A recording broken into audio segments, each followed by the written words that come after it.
छत्तीसगढ़ में दिसंबर तक नगर निगम के चुनाव हो सकते हैं और इससे पहले राज्य सरकार ने नए सिरे से वार्डों का परिसीमन करने के लिए कहा है और इसे लेकर नगरीय प्रशासन और विकास विभाग की ओर से सभी जिलों के कलेक्टर को आदेश जारी भी कर दिया गया है। नगरीय प्रशासन विभाग के सचिव डॉक्टर बसव राजू एस ने आदेश में कहा है कि 2011 की जनगणना के बाद से जनसंख्या में वृद्धि हो चुकी है और इसे देखते हुए वार्डों का नए सिरे से परिसीमन किया जाना बेहद जरूरी है। परिसीमन के बाद पालिकाओं के वार्ड की जनसंख्या और क्षेत्रफल में एकरूपता आएगी और चुनाव से पहले निगमों, नगर पालिकाओं और नगर पंचायतों का परिसीमन भी कराया जाएगा। संभावना यह भी है कि रायपुर समेत जिन नगर निगमों में वार्डों की संख्या 70 है, वहां परिसीमन नहीं होगा और इससे कम वार्ड वाले निकायों के वार्डों की सीमा नए सिरे से तय होगी। प्रदेश में 184 निकाय हैं और इनमें से 169 में ही चुनाव होंगे। बाकी 15 निकायों का कार्यकाल जो है वो 2025 में पूरा होगा। तो नए सिरे से वार्डों की जो सीमा है वो जांची जाएगी और वार्डों का परिसीमन अब नए सिरे से होगा। और हमारे सहयोगी सौरभ सिंह परिहार हमारे साथ ज्यादा जानकारी के लिए लाइव जुड़ गए। सौरभ, अब नए सिरे से वार्डों का परिसीमन किया जाएगा, उनकी जांच होगी। चूंकि नगर निगम के जो चुनाव हैं वो दिसंबर में होने की संभावना जताई जा रही, क्या तैयारियां इसके लिए अब की जा रही?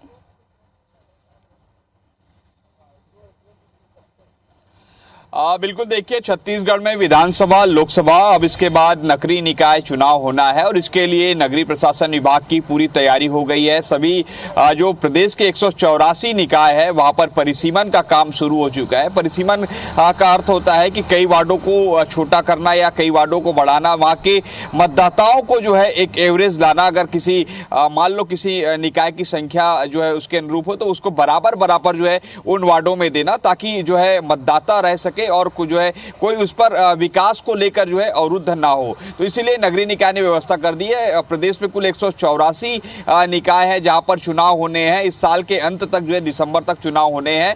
तो ऐसे में निकाय की तैयारी हो रही कि कैसे कहां पर क्या क्या किया जा सकता है। लेकिन सबसे बड़ी बात कि प्रदेश में कुल 14 नगर निगम है। 14 नगर निगम में से 5 नगर निगम में चुनाव जो है 2025 में होंगे, अभी 9 में होंगे। इसी तरीके से 44 नगर पालिका है जहां पर कुछ में चुनाव नहीं होंगे लेकिन अधिकांश में चुनाव होंगे। इसी तरीके से 122 जो है नगर पंचायत है, उन जगहों पर चुनाव होना है। तो कुल मिलाकर राज्य सरकार ने पूरी तैयारी कर ली। लेकिन सबसे बड़ी बात यही है कि आने वाले समय में आप देखिएगा कि राजनीति भी इस मामले में काफी तेज होगी, क्योंकि अमूमन देखा जाता है कि अगर किसी वार्ड को छोटा या बड़ा किया जाता है, वहां के मतदाताओं को दूसरे जगह से दूसरे जगह शिफ्ट किया जाता है, तो पॉलिटिकल पार्टियां जो सामने आती है और उसको लेकर कई विवाद होते रहे। इससे पहले भी हमने कई परिसीमन में देखा है। तो अब ऐसे में बीजेपी की सरकार आ गई है तो स्वाभाविक रूप से जो मुख्य विपक्षी पार्टी है कांग्रेस, वो जरूर जो है आने वाले दिनों में जो है अपना एक प्रस्ताव भी रखेगी कि आने वाले समय में कैसे इन जगहों का परिसीमन किया जाए।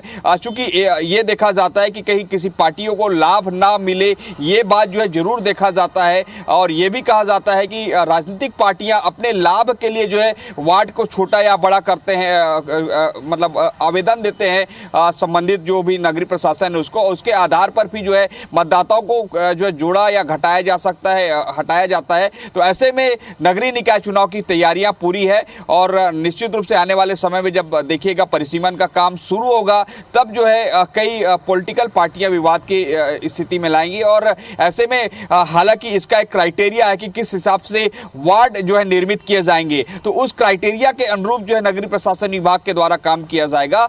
लेकिन कहीं ना कहीं लगता है कि कई बार राजनीतिक आरोप प्रत्यारोप जरूर लगते हैं, लेकिन एक विकास के लिए आप समझिएगा कि नगर निगम में, नगर पालिका में, नगर पंचायत में एक विकास के लिए आपको उस वार्ड में संबंधित जो क्राइटेरिया है वैसा ही उसमें डाला जाता है। कितने जनसंख्या होना चाहिए, कितने दुकान, कितने उसमें एसटी एससी और तमाम जो अलग अलग चीजें। दरअसल इसके पीछे आप समझिए कि अगर एक वार्ड है तो वहां पर रिजर्वेशन की भी प्रक्रिया होती है। हर 5 साल में रिजर्वेशन के कारण जो है एसटी है, एससी है, ओबीसी को मौका मिलता है। तो इन तमाम चीजों को ध्यान में रखा जाएगा, उसके बाद ही जो परिसीमन होगा, जो परिसीमन के बाद जो चुनाव होंगे तो निश्चित रूप से ये तो बात तय हो गई है कि परिसीमन होना है। और सबसे महत्वपूर्ण बात बता दें कि जहां पर जैसे नगर निगम है, तो नगर निगम में अधिकतम जो वार्ड की सीमा है वो 70 है। जहां पर रायपुर नगर निगम है तो 70 है, और बड़े बड़े जो निगम है, चाहे बिलासपुर की बात करें, अंबिकापुर की बात करें, और जो रायगढ़ है, कोरबा है, जो बड़े नगर निगम है वहां पर अधिकतम वार्ड 70 है। इसी तरीके से नगर पालिका और नगर पंचायत में अधिकतम वार्ड जो है 40 रहते हैं और न्यूनतम वार्ड 15 रहते हैं। लेकिन जो जिस हिसाब से संख्या बढ़ी है, बता रहे हैं कि 70 से ज्यादा वार्डों वाले निकायों में परिसीमन नहीं किया जाएगा, और बिल्कुल परिसीमन जब होगा तो इस दौरान विवाद के हालात भी बनेंगे, जो कि जाहिर तौर पर लाजमी है। बहुत बहुत शुक्रिया तमाम जानकारी के लिए।